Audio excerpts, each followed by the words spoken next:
یہ صورت کسی سے آپ پوچھے، آپ سے پوچھے کہ آپ اتنے دنوں سے تفسیر میں جا رہے ہیں، فاتحہ کا کیا تعارف ہے؟ تو آپ کہیں گے یہ اللہ کی وحدانیت اور الوہیت اور جلالت شہنشاہیت کا تعارف ہے۔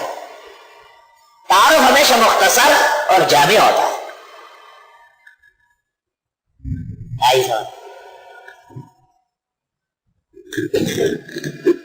اس لیے کہتے ہیں کہ تعارف جامع الفاظ سے کریں۔ مولانا انور شاہ سے لاہور تشریف لائے تھے تو ظفر علی خان نے ایک زمینہ نکالا، شہر لاہور پر خدائی رحمتوں کی بارش، یعنی مولانا انور شاہ سے کی تشریف ہو، مختصر الفاظ۔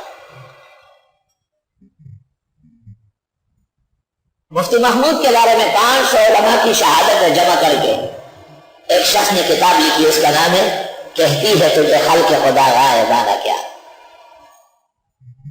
کہتی ہے تجھے خلق خدا غائبانہ کیا۔ یہ عاجز اور فقیر جو عوامی صفوں کا آدمی ہے، طالب علم کے مقام اور مرتبے سے بھی گرا ہوا ہے، علم اور خالق کو درکنار، لیکن بعض لوگ ویسے حسن ظن رکھتے ہیں۔ اس زمانے کے تحریر اور انشاء کے بادشاہ، قلم کے شاہ سوار اور خوشگوار تحریر کے سلطان مولانا عبدالقیوم حقانی نے ان کے نام خطوط، ان کی کتابوں پر مقدمات، الاقسام میں بعض تبصرے اکٹھے کر کے اس کا نام رکھا قدر زر۔ قدر زر میں نے اس پر ایک تمہید لکھی ہے، ذرا پڑھی ہے آپ۔ قدر زر زر گر شناست قدر جوہر جوہری، اور قدر گل بل بل شناست قدر دل دل رالی۔ میں تو کچھ بھی نہیں ہوں، تجھ کو بھلا لگتا ہے، اور عاشقی میں اسی ادا کو عدل کہتے ہیں۔ عزیز ہمایوں کا قیمتی شعر ہے۔ میں تو کچھ بھی نہیں ہوں، تجھ کو بھلا لگتا ہوں، اور عاشقی میں اسی ادا کو عدل کہتے ہیں۔ اور جب کسی جگہ جلسے میں اب ہم تو جاتے نہیں ہیں، صرف ختم بخاری دنیا میں رہ گیا جس کے لیے جاتے ہیں، وہاں لوگ ادھر ادھر کی باتیں کرتے ہیں، تو میں یہ شعر پڑھتا ہوں کہ شخصاً چشم عالم یعقوب منظرہ سے، میری شکل صورت لوگوں کو اچھی لگتی ہے، وصف سے باطنم سر خجلت فلند پیش، اور اپنی کمزوریوں سے سر جھکا ہوا ہے۔ طاؤس را بنقش نگارے کے ہست خلق، جیسے مور کی لوگ تعریف کرتے ہیں، طاؤس را بنقش نگارے کے ہست خلق، تقسیم کنن او خجل زشت پائے خویش، لوگ اس کو خوبصورت اور اچھا، وہ اپنے پیروں کو دیکھ کے شرمندہ ہوتا ہے، ہوتا رہتا ہے۔ تو سورہ فاتحہ ہے اللہ تعالیٰ بزرگ برتر کی الوہیت کے تعارف میں، اور یہ 10 علوم کل قرآن کے ہیں، ان میں سے 8 موجود ہیں۔ قرآن میں کل 10 علوم چھپے تھے، امام غزالی چھپا کر رکھے۔ امام غزالی کی تفسیر ہے، اس کا نام ہے جواہر القرآن و درر۔ وہ کہتے ہیں کل قرآن میں 10 علوم ہیں اور فاتحہ میں 8 ہے۔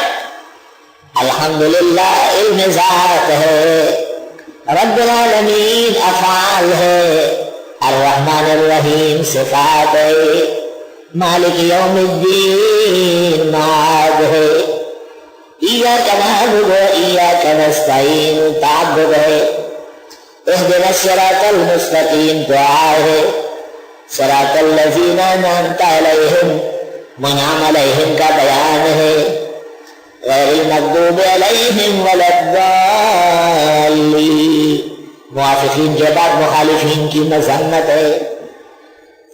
علم الذات، علم الافعال، علم الصفات، ذکر المعاد، تعبد، دعا، موافقین کا تذکرہ یا منعم علیہم کا بیان اور مخالفین کی مذمت، یہ 8 علوم ہو گئے۔ امام غزالی لکھتے ہیں 2 علم رہ گئے، ایک فقہ اور دوسرا جہاد۔ بس اللہ تعالیٰ ان کے قبر پر برکت نازل کرے، ان کی خدمات قبول فرمائے، ورنہ حقیقت یہ ہے کہ 10 کے 10 موجود ہے، کیونکہ عبادت بغیر فقہ کے کیسے ہوگی؟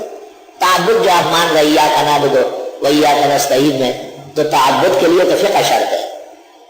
اور جب آپ نے کہا کہ غیر المغضوب علیہم ولا الضالین، جن پر غضب ہوا ہے اور جو راستے سے ہٹ چکے ہیں وہ نہیں چاہیے تو ان کے ساتھ جنگ کرنی پڑے گی، تو جہاد بھی آئے۔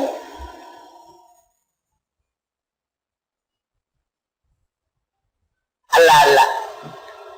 بعض علماء کہتے ہیں کہ یہ کل 6 علوم ہیں، ایک توحید ہے، دوسری رسالت ہے، تیسری آخرت ہے، اور چوتھے احکام ہے، اور 5واں موافقین کا بیان ہے، چھٹا مخالفین کی مذمت۔ 6 علوم اور 6 فاتحہ میں موجود ہے۔ اب یہی فاتحہ فی کل صورت میں، فی البقرہ وآل عمران والنساء ومائدہ وانعام واعراف وانفال والتوبہ ویونس وہود ویوسف ورعد وابراہیم وحجر ونحل وبنی اسرائیل، تمام صورت ہوگا، لیکن تفصیل کے ساتھ۔